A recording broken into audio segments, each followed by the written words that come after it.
Bonjour Solange, conversation entre deux portes. Aujourd'hui, nous sommes avec Solange, architecte, doctorante, professeure à l'université Aube Nouvelle. Comment ça va Solange? Oui, bonjour, ça va très bien. Je suis Solange Pogba. Je suis en effet architecte urbaniste. Et j'enseigne également à l'université Aube Nouvelle de Bobo. Bobo Dioulasso. Je suis doctorante à l'ENSAP Paris-Val-de-Seine. Aujourd'hui, ce qui nous amène donc, dans la conversation, c'est vrai, on va parler de ton travail. Qu'est-ce que tu peux nous dire sur Cotonou, sur le travail que tu as réalisé, ou avec d'autres, hein, bien sûr? Alors, Cotonou, c'est vrai que c'est une ville qui est assez particulière, même si elle ressemble pas mal à ses voisines, parce que c'est une ville qui est considérée comme une ville sans histoire. C'est une ville née de la volonté coloniale quelque part. Oui. Disons, c'est une ville qui est née du besoin de s'insérer dans le commerce international. Et le commerce international dont il s'agissait à cette période, c'était le commerce des esclaves. Donc, c'est une ville qui est née du commerce et qui a prospéré grâce au commerce. Donc, ce territoire très sensible écologiquement, pris entre deux plans d'eau, le lac et l'océan Atlantique, qui pourrait être considéré comme très austère à la vie, elle s'est vue malgré lui, insérée dans les années 1800, milieu 1800, dans le commerce triangulaire, puis après quelques années dans le commerce des cultures de rente, l'huile de palme en particulier, après l'abolition de l'esclavage.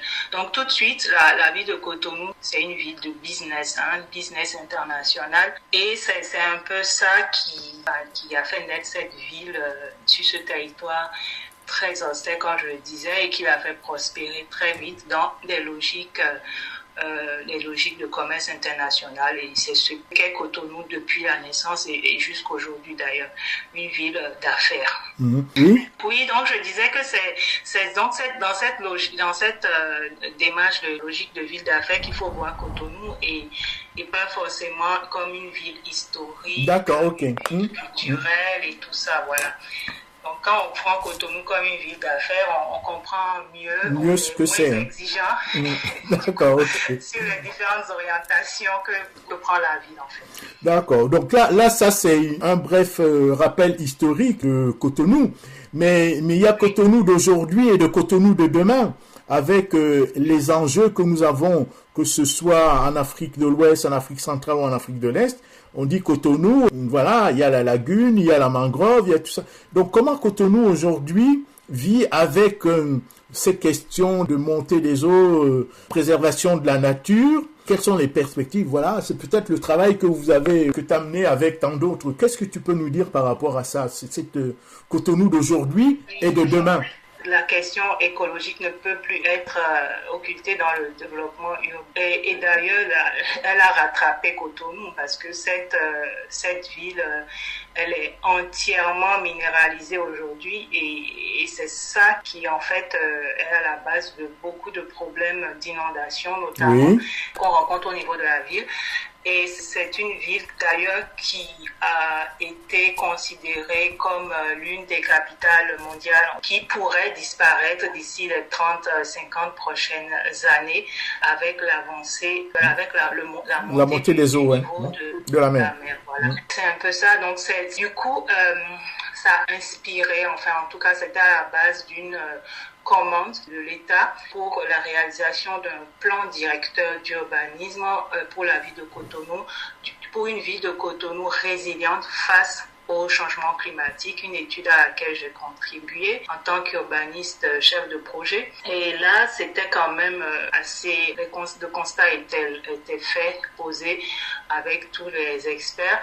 Presque 9 mois sur 12, certaines parties de la ville de Cotonou étaient inondées, enfin sujettes à des risques accrus d'inondation. Donc l'aléa inondation a été identifié comme l'aléa le plus important pour la ville de Cotonou et surtout dans les quartiers nord. les quartiers nord, c'est des quartiers qui sont en contact avec le lac Nokwe. Ce lac qui reçoit toutes les eaux du plus long fleuve du Bénin et qui est à la base des inondations de toute cette partie nord de la ville de Cotonou. Donc on parle d'un territoire qui est assez important, presque plus du tiers de la superficie de Cotonou quand même, et les quartiers les plus denses de la ville de Cotonou se retrouvent dans cette partie nord, et les plus pauvres, certainement. Oui. Voilà un peu le constat qui a été posé. Du coup, avec les logiques actuelles en cours au niveau de la partie sud, de la partie commerciale, on va dire, économique, le triangle que représente le centre d'affaires de Gangri, le port, oui. Donc ça c'est au sud, et le marché d'Antopa, ce triangle économique qui est en train d'être repensé fortement à travers une rénovation carrément du cœur économique de Cotonou. Mm-hmm. Dans cette même logique, on s'est dit, pour sauver en fait de Cotonou de la montée inévitable des eaux et des inondations récurrentes, il faudrait peut-être avoir des réflexions similaires dans les quartiers inondés et enfin de réconcilier la ville avec l'eau qui est possible à maîtriser. On a beau dire qu'en Hollande, il y a des digues, on arrive à coloniser l'eau et tout. Après tout, l'eau, quand même, elle reprend sa place, elle est plus forte que l'homme et qu'il était temps peut-être de penser autrement l'aménagement en réconciliant la ville avec l'eau, c'est-à-dire qu'on oublie, on peut mettre en parenthèse certaines visions de minéralisation des berges, notamment avec des grands projets de digues au nord de la ville de Cotonou qui sont censés empêcher l'inondation de la ville et de redonner la place à l'eau dans la ville en lui permettant de rentrer dans la ville quand c'est le moment et d'en sortir surtout quand c'est le moment et en offrant de grands espaces d'expansion de crues avec une faible densification et dans les zones un peu plus en hauteur d'offrir la possibilité également aux populations de vivre de façon plus dense mais en laissant passer l'eau sous leurs immeubles tout en s'inspirant de l'architecture traditionnelle de la zone qui est de l'architecture subpilotis comme on peut le retrouver à Gambier. Oui, c'est ça. Aujourd'hui. Donc c'est un peu en regardant les pratiques oui, bien sûr, mais en les modernisant, disant qu'on peut arriver à avoir une ville plus résiliente tout en restant une ville moderne. D'accord. Non, mais c'est très bien. Donc, disons que donc l'objectif, c'est de dire cette résilience dont tu parles, j'aime pas trop le mot, mais on se comprend. Cotonou peut s'inspirer, cette partie de Cotonou très, très inondée dans le temps, s'inspire donc de l'habitat lacustre, style Gambier et consorts. Comme quoi, il y a une tradition que l'on regarde, le déjà là, qui inspire.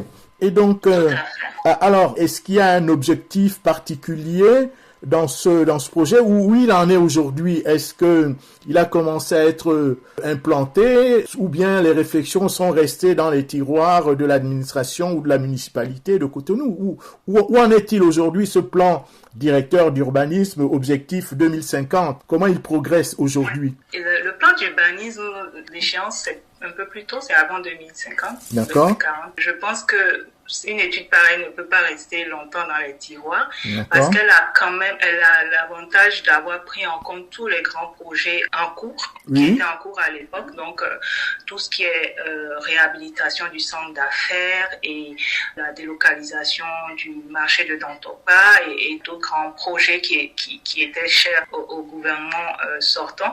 Donc forcément il y a quand même une prise en compte de ce PDU. Par contre, là où il y a les grands défis, comme vous le dites, ce sera dans les quartiers nord. Et là où j'ai grandement confiance au maire, nouvellement élu de Cotonou, qui est un architecte, l'architecte Luc Nyakadia, ancien ministre d'ailleurs du cadre de vie.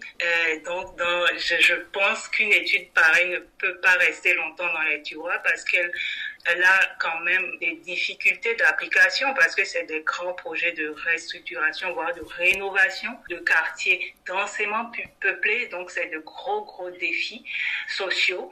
Mais en même temps, elle a le mérite d'être une solution au milieu de pas grand-chose comme option proposée pour la valorisation de ces quartiers considérés des quartiers très, très insalubres aujourd'hui. C'est une solution, mais il n'y en a pas beaucoup d'autres sur le plateau, en fait. Donc, espérons que Cotonou, dans ce plan directeur, objectif 2040, la nature reviendra plus densément, on va prendre en compte l'eau et toutes ces choses-là.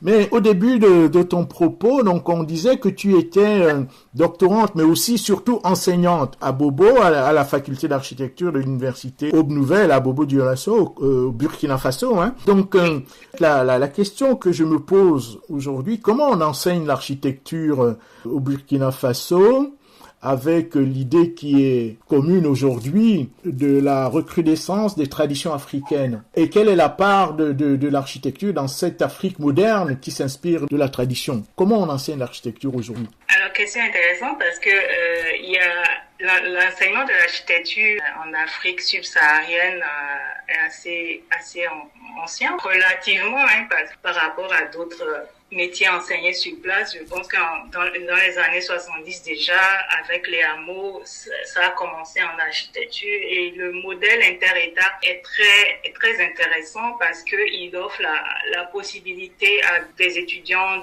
d'horizons divers de connaître les pratiques des autres pays et de pouvoir avoir une approche culturelle mixte dans leur conception, dans leur façon de voir le monde. Donc moi, j'ai quand même eu la chance d'étudier en Afrique et ça m'a permis de connaître énormément de choses sur les pays d'Afrique centrale et du Sahel et tout ça. Donc, toute cette hybridation culturelle, quand même, c'est une force de l'enseignement de l'architecture dans les hameaux.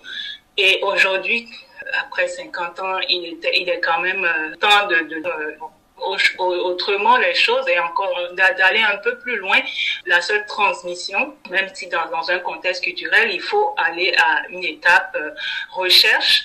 Et dans ce sens-là, je trouve vraiment très intéressant ce que les hameaux est en train de faire en ouvrant cette école doctorale cette année. Donc, ce sera encore un autre niveau et de recherche. Et bien sûr, si les hameaux veulent se positionner comme une école doctorale avec des laboratoires de recherche et tout, il semble logique qu'elle s'appuie sur d'autres écoles d'architecture africaines.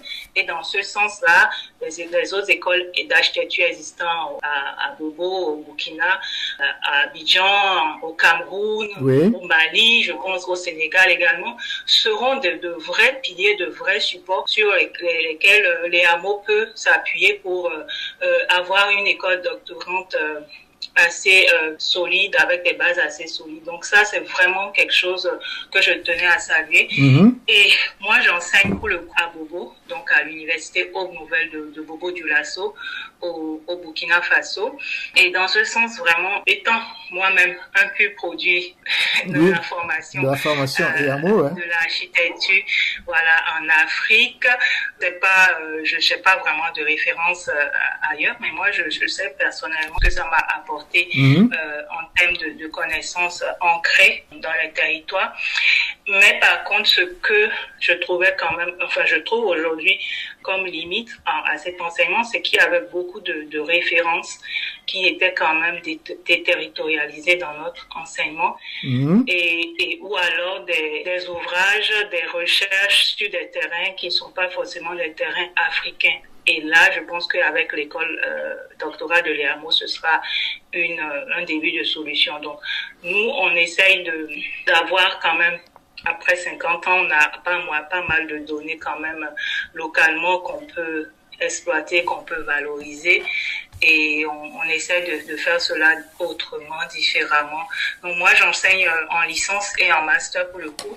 Et il y a deux cours qui sont un peu liés. Un en licence et un en master, et j'essaie de faire quand même la passerelle au niveau de la licence. J'ai un cours qui s'appelle Enveloppe et Ambiance, dans lequel on commence à regarder l'enveloppe du bâtiment de façon critique, on va dire, ou plutôt de façon épistémologique, de façon à leur donner un sens qui permet de comprendre l'enveloppe à partir de ce qu'elle est et non à partir de la fonction que nous donnons aujourd'hui.